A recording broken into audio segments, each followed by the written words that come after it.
قرآن پاک حفظ کرنے والے بچوں کے والدین کا کردار کیا ہونا چاہیے؟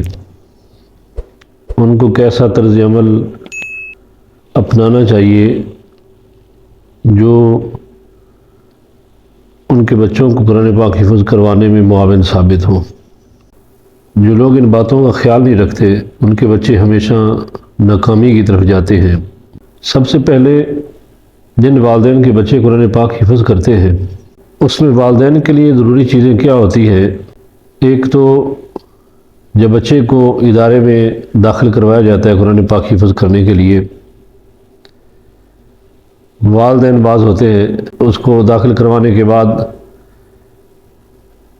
پھر 2 4 مہینے 6 مہینے بچے کی رپورٹ بھی نہیں لیتے کہ بچہ ہمارا کیسا پڑھ رہا ہے، کیسا چل رہا ہے۔ ایک یہ چیز والدین کا بچوں کی ادارے سے رپورٹ نہ لینا، پڑھانے والے اساتذہ سے ملاقات نہ کرنا، ان سے معلومات نہ لینا بچوں کے لیے ناکامی کا ایک بہت بڑا ذریعہ ثابت ہوتا ہے، کیونکہ جو والدین اپنے بچوں کی رپورٹ نہیں لیتے، ان کے اساتذہ سے رابطہ نہیں رکھتے، ادارے میں جا کر معلومات نہیں لیتے،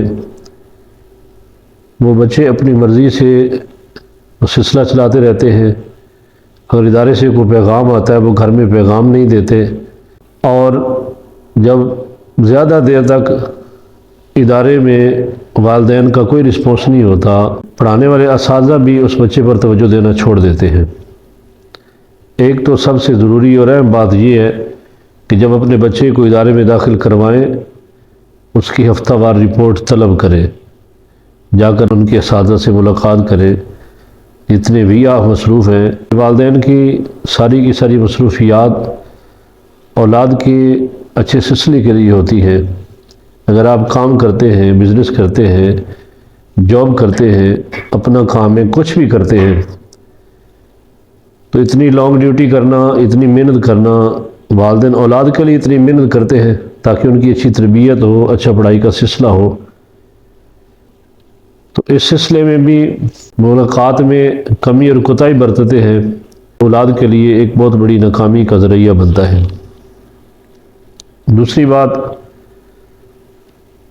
والدین اگر خود پڑھے ہوئے ہیں اپنے بچوں سے سنیں، خود پڑھے ہوئے نہیں بھی ہیں پھر بھی ڈیلی وائز اپنے بچوں سے پوچھیں کہ بیٹا کیا پڑھ کے آئے ہو، سبق کتنا سنایا ہے، منزل سب کی سنائی ہے کہ نہیں سنائی، اس میں ڈیلی وائز اپنے بچوں سے ٹچ رہیں۔ ادارے میں نہیں جا سکتے، کال کر کے جس ادارے میں بچہ پڑھتا ہے اس استاد سے، جو ادارے کے پرنسپل سے، ان سے رابطے میں رہیں۔ ہر ویک ادارے میں چکر نہیں لگا سکتے، 15 دن کے بعد چکر لگا لیں، 15 دن کے بعد نہیں سکتے، کم سے کم ایک ماہ میں تو مسٹ، بلکہ اپنے اوپر فرض سمجھے کہ ہر صورت میں آپ نے ادارے میں جا کر اپنے بچے کی معلومات لینی ہے۔ جب اس سلسلے میں آپ چلیں گے تو بچہ آپ کا کبھی بھی کمزور اور ویک نہیں ہوگا۔ دوسری بات یہ ہے کہ بعض اوقات والدین نے کہیں جانا ہوتا ہے، جی آج بچے کی چھٹی کرا لیتے ہیں، اگر ہم چلے گئے تو بچہ کس کے پاس ٹھہرے گا، آج ہم نے شادی پہ جانا ہے، آج فلاں بیمار ہے اس کی تیمارداری کے لیے جانا ہے، آج بازار جانا ہے، کوئی فوت ہو چکا ہے تو اس کے لیے جانا ہے۔ آئے دن گاہے بگاہے کوئی نہ کوئی سسٹم، دیکھیں گھر میں ہزاروں مصروفیات ہوتی ہیں، معاملات، زندگی کے اندر ہزاروں معاملات ہوتے ہیں۔ اب ہر معاملے میں بچوں کو ملوث کرتے رہیں گے، بچوں کو شامل کرتے رہیں گے، ایسا کرنے والے بچے کبھی بھی نہیں پڑھ سکتے۔ جو والدین اس چیز کا خیال رکھتے وہ سمجھتے ہیں کہ کوئی بات نہیں، اگر چھٹی ہوگی تو چھٹی کرنے سے کوئی مسئلہ نہیں ہے۔ چھٹی کرنے سے بہت بڑا مسئلہ پیدا ہوتا ہے۔ حفظ کرنے والے، خاص طور پہ حفظ کرنے والے بچوں کے لیے بہت بڑی پرابلم ہے، ان کا سبق پیچھے ہو جاتا ہے، ان کی سبقی کچی ہو جاتی ہے، ان کی منزل کی روٹین خراب ہو جاتی ہے۔ اور بعض والدین ایسے ہوتے ہیں کہ وہ 1 2 چھٹیاں تو ان کے لیے مسئلہ ہی کوئی نہیں ہوتی، ہر ہفتے میں 1 2 چھٹیاں، مہینے میں اگر مجموعی طور پر جمع کی تو 4 چھٹیاں تو ویسے ویکلی چھٹیاں آ جاتی ہیں۔ اس کے بعد ہر ہفتے میں 1 چھٹی بھی کروائیں تو ویکلی 4 چھٹیاں، پھر مہینے کے اندر 8 دن تو ویسے غائب ہو گئے۔ اس کے بعد پھر بچہ بعض اوقات سبق نہیں سنا پاتا، سب کی نہیں سنا پاتا، منزل نہیں سنا پاتا۔ اللہ نہ کرے کبھی طبیعت خراب ہو جاتی ہے، کوئی بیماری لائق ہو جاتی ہے، جس کی وجہ سے پھر وہ بمشکل بچہ مہینے میں 15 سے 18 دن، میکسیمم 20 دن کا سبق پڑھتا ہے۔ تو ہر مہینے اگر 10 دن ضائع بچے کے جاتے رہے تو بچے کو حفظ کرنے میں 4-5 سال خود بخود لگ جائیں گے۔ ان باتوں کو مد نظر ہی رکھتے تو ان کے بچے حفظ میں ناکام ہو جاتے ہیں۔ میں بچوں کے والدین سے بات کر رہا ہوں، ذرا توجہ سے سنیں۔ قرآن پاک حفظ کرنے کا مرحلہ بڑا ایک ہارڈ مرحلہ ہوتا ہے، بڑا محنت اور مشقت والا مرحلہ ہوتا ہے۔ اس میں بچوں کو جان توڑ کے محنت کرنی پڑتی ہے۔ اگر بچہ حفظ کرنے کے بعد اس کو منظر یاد نہیں ہے، وہ منظر پڑھنے کے قابل نہیں رہا، تو حفظ کروانے کا کوئی فائدہ نہیں۔ حفظ کا مطلب ہوتا ہے اس نے منزل یاد کر کے مصلی رسول پر کھڑے ہو کر اس منزل کو پڑھے، ساری زندگی اس قرآن پاک کو تلاوت کرنے کے قابل ہو۔ اور جو بچے حفظ کرنے کے بعد بھی قرآن پاک پڑھ ہی نہیں سکتے، کہیں سنا ہی نہیں سکتے، سن ہی نہیں سکتے، کچھ کر بھی نہیں سکتے، برائے نام حفظ کروانے کا کوئی فائدہ نہیں۔ قرآن پاک حفظ کرنے کے بعد اس کو بھول جانا، کچا کر دیا تو ثواب کی بجائے گناہ کمانا ہے۔ اس واسطے جن والدین کے بچے قرآن پاک حفظ کر رہے ہیں اس بات پر غور و فکر کریں کہ جو والدین اپنے بچوں کے اس پڑھائی کے سلسلے کی اہمیت کو نہ جانتے ہوئے بار بار چھٹیاں کروا رہے ہیں، ان کے بچے کبھی کامیاب نہیں ہو سکتے۔ آپ پڑھانے والے اساتذہ سے جا کر پوچھیں کہ چھٹی کرنے والے بچے کو وہ کتنا مشکل سے کور کرتے ہیں، پھر بھی وہ 100% کور نہیں ہو پاتے۔ پھر بعض اوقات لوگ کہتے ہیں میرے بچے کو 4 سال ہو گئے پڑھتے ہوئے، میرے بچے کو 5 سال ہو گئے قرآن پاک پڑھتے ہوئے، ابھی تک اس نے حفظ نہیں کیا۔ اگر کر بھی لیتا ہے تو منزل پھر بھی اس کو نہیں آتی اور آئے گی بھی نہیں۔ ایسے بچے پختہ منزل کے ساتھ کبھی کامیاب نہیں ہو سکتے۔ جن کے والدین قرآن پاک کے حفظ کے معاملے کو اہمیت جب تک نہیں دیں گے، اس کو سیریس نہیں لیں گے، اور جن کے والدین سیریس نہیں ہیں وہ اولاد کو سیریس کیسے بنا سکتے ہیں؟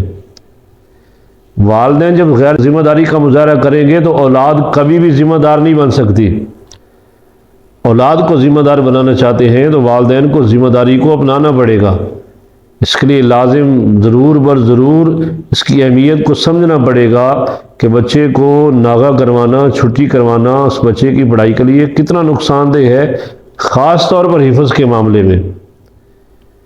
بعض اسکول بھی اگر بچے پڑھتے ہوں تو چھٹیاں کرنے والا بچہ ہمیشہ ناکام رہتا ہے، لیکن چونکہ اسکولوں میں لوگوں کی روٹین ہے، کوئی نہیں اگر ایک دن نہیں جاتا تو کوئی بات نہیں، پیپر دے دے گا، کامیاب ہو جائے گا، اچھے نمبر آ جائیں گے۔ حفظ کا معاملہ یہ باقی تعلیم سے ہٹ کے ہے، باقی سلسلوں سے ہٹ کے یہ ایک الگ محنت والا سلسلہ ہے۔ اس میں تو ایک ایک زبر، زیر اور پیش کا خیال رکھنا پڑتا ہے، تلفظ کا خیال رکھنا پڑتا ہے، دیکھنا پڑتا ہے کہاں پہ رکنا ہے، کہاں پہ نہیں رکنا، کہ کہاں پہ لمبا کرنا ہے، کہاں پہ لمبا نہیں کرنا، کہاں موٹا پڑھنا ہے، کہاں باریک پڑھنا ہے۔ ہر ایک چیز کو سمجھ کر پڑھنے میں بہت محنت درکار ہوتی ہے، اور یہ آپ کی نظروں کے سامنے آپ لوگوں کو ایک اچھے حافظ قرآن کو، اچھے قاری قرآن کو دیکھتے ہیں تو آپ سمجھتے ہیں شاید یہ ایسے رات کو سوئے اور صبح ایک اچھا قاری بن کے اٹھ گئے، ایسا کبھی بھی نہیں ہوتا۔ جو بنے ہوئے ہیں ان سے جا کے پوچھیں کہ ان کی ایک زندگی کا بہت بڑا حصہ اس سلسلے میں خرچ ہوا ہوتا ہے۔ اور آج لوگ سمجھتے ہیں کہ بس ادھر بچے کو قرآن پاک پڑھنے کے لیے، حفظ کرنے کے ادارے میں ڈالیں، 6 مہینے کے اندر اندر وہ چاہتے ہیں کہ ایک پکا حافظ قرآن اور اچھا قاری قرآن بن جائے۔ یقیناً بن سکتے ہیں، کم وقت میں بھی بندہ اگر محنت کرے، وقت ضائع نہ کرے، والدین سیریس ہوں، بچے کو سیریس بنائیں، چھٹیاں نہ کروائیں، اس معاملے کو سمجھیں، تو یقیناً بچے کامیاب ہو جاتے ہیں۔ اور الحمدللہ ہم نے ایسے بچوں کو کامیاب کیا ہے اور کامیاب ہوتے دیکھا ہے اپنی آنکھوں سے، ہماری آنکھوں کے سامنے ایسے بچے کامیاب ہوئے ہیں، اور پختہ منزل کے ساتھ اور اچھی منزل کے ساتھ کامیاب ہوئے ہیں۔ اس لیے جو والدین اس چیز میں محبت رکھتے ہیں، قرآن پاک ایک نور ہے اور ایک محبت کا مرکز و محور ہے۔ پڑھنے والا، پڑھانے والا قرآن پاک کے ساتھ اتنی محبت نہیں کرتا جتنی محبت قرآن الٹا اس بندے کو عطا کرتا ہے۔ تھوڑی سی محبت دے کر قرآن کو اپنے سینے کے ساتھ لگا کر دیکھے، قرآن اپنے نور کو اس کے سینے میں منتقل فرما دیتا ہے۔ لیکن اگر وہ اس سلسلے کو غیر عیب سمجھے گا تو یہ تو بادشاہ، تمام کلاموں کا بادشاہ کلام ہے، کسی کا محتاج نہیں، نہ اس کو کسی کی حاجت ہے، ساری کائنات کو اسی کی حاجت ہے۔ اس واسطے والدین اس معاملے کو سیریس لیں۔ میں یہ پیغام اس لیے وجہ سے ریکارڈ کروا رہا ہوں تاکہ میرا اداروں سے تعلق ہے اور سردراز سے بچوں کو پڑھانے میں ایک بہت بڑا تجربہ ہے۔ اپنے تجربات آپ کے سامنے رکھ رہا ہوں۔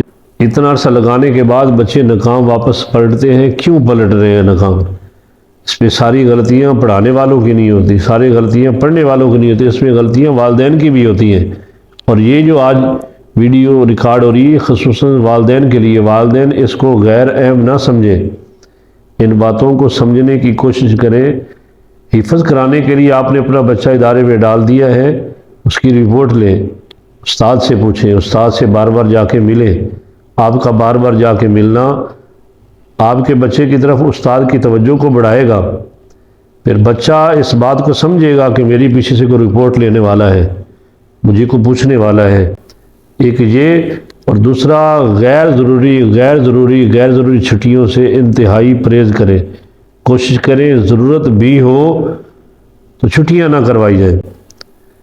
ہمارے ادارے میں ایسے 2 بچے بھی پڑھے ہیں ہم نے جنہوں نے اپنے دوران حفظ 1 سال اور 4 مہینوں کے اندر دونوں بھائیوں نے حفظ کیا ہے، اور پورے دوران حفظ میں صرف انہوں نے 2 چھٹیاں کی ہیں، اور وہ بھی ان کے اپنے گھر میں، ان کے سکے چاچو کی شادی گھر میں تھی، اور شادی کی صرف 2 چھٹیاں۔ اس کے علاوہ رشتہ داروں میں کوئی شادی ہو رہی ہے، کوئی خوشی غمی کا مرحلہ ہے، کوئی باقی سلسلے آ رہے ہیں، دوران حفظ 1 چھٹی بھی انہوں نے نہیں کی ہے 2 چھٹیوں کے علاوہ، اور وہ بچے کامیاب ہو کے گئے۔ تو جب ایسا ذہن رکھنے والے والدین ہوں، ایسا سلسلہ کرنے والے والدین ہوں، تو کبھی بھی بچے ناکام نہیں ہوتے۔ جب آپ اپنے بچے کو لوز کریں گے تو یقیناً پڑھانے والے اساتذہ پریشان ہوتے ہیں۔ بار بار ایک دفعہ بچہ چھٹی کر کے آتا ہے، اپنی سبکی کمزور کر کے آتا ہے، منزل کمزور کر کے آتا ہے، بار بار کتنی بار مجھے بتائیں کہ استاد اس بچے پر محنت کرے گا؟ آخر وہ بھی انسان ہے۔ آخرکار اساتذہ بچوں پر محنت کرنا چھوڑ دیتے ہیں، کیونکہ جو محنت کی قدر نہیں کرتے، جو والدین اساتذہ کی محنت کی قدر نہیں کرتے، جو بچے اساتذہ کی محنت کی قدر نہیں کرتے، جتنے بھی استاد ہوتے ہیں کوئی بھی ایسی جگہ پر اپنا وقت ضائع نہیں کرتا جہاں اس کی قدر نہ کی جا رہی ہو۔ قدر سے مراد کہ اس کی محنت کو بار بار اگر ضائع کیے جا رہا ہے تو وہ اس کی محنت کی ناقدری کی جا رہی ہے۔ ایسی فکر رکھنے والے لوگ پھر وہ بعد میں اداروں پہ الزام دیتے ہیں، اساتذہ پہ الزام دیتے ہیں کہ میں نے اتنا عرصہ ہو گیا بچے کو یہاں چھوڑا ہوا ہے پڑھنے کے لیے، بچہ پڑھ نہیں رہا، بچہ ناکام، بچے کو آتا جاتا کچھ نہیں ہے۔ حالانکہ باقی بچے بھی اسی ادارے میں پڑھ رہے ہوتے ہیں جن کی منزلیں پختہ ہوتی ہیں، جو بچے کامیاب ہو رہے ہوتے ہیں۔ اور اس سلسلے میں اپنی ناکامی کے ذمہ دار وہ خود ہوتے ہیں، ان کے والدین ہوتے ہیں۔ اگر اس سلسلے کو مضبوط رکھیں تو حفظ کا معاملہ کوئی مشکل ترین مرحلہ نہیں ہے۔ یہ اپنی خرابیوں کی وجہ سے، بچوں کی خرابیوں کی وجہ سے، والدین کی خرابیوں کی وجہ سے یہ اس حفظ کے معاملے کو بڑا ٹف اور بڑا مشکل ترین مرحلہ بنا دیتے ہیں۔ حالانکہ آسان محنت طلب کام ہے، اس میں یہ نہیں ہے کہ یہ پکی پکائی کھیر ہے جو آپ کھا جائیں گے، اس پر محنت درکار ہے، محنت لگتی ہے، بہت زیادہ لگتی ہے، ناممکن نہیں ہے، اس پہ محنت کرنی پڑتی ہے، ٹوٹ کے محنت کرنی پڑتی ہے، جو صحیح معنوں میں اچھی حافظ اور اچھے قاری قرآن بنتے ہیں۔ اس میں جب انسان ریگولر ایک بالکل دل جمی کے ساتھ محنت کرے گا تو وہ کبھی بھی ناکام نہیں ہوگا، وہ ہمیشہ کامیاب ہی رہے گا۔ وہ اس کی ناکامی جب ویک ہوتا ہے تو اس کی پڑھائی کے معاملے میں خرابیاں آنے شروع ہوتی ہیں۔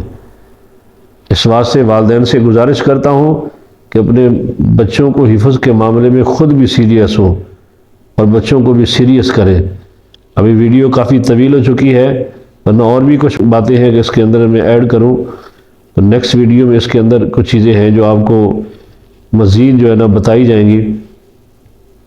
اللہ تعالیٰ سب ان پھولوں کی حفاظت فرمائے جو قرآن پاک کو حفظ کرنے میں کوشش کر رہے ہیں، اللہ ان کی غیبانہ مدد فرمائے اور ان والدین کے لیے بھی ذریعہ نجات بنائے جنہوں نے اپنے پھول جیسے بچوں کو قرآن پاک کی تعلیم پر لگا دیا۔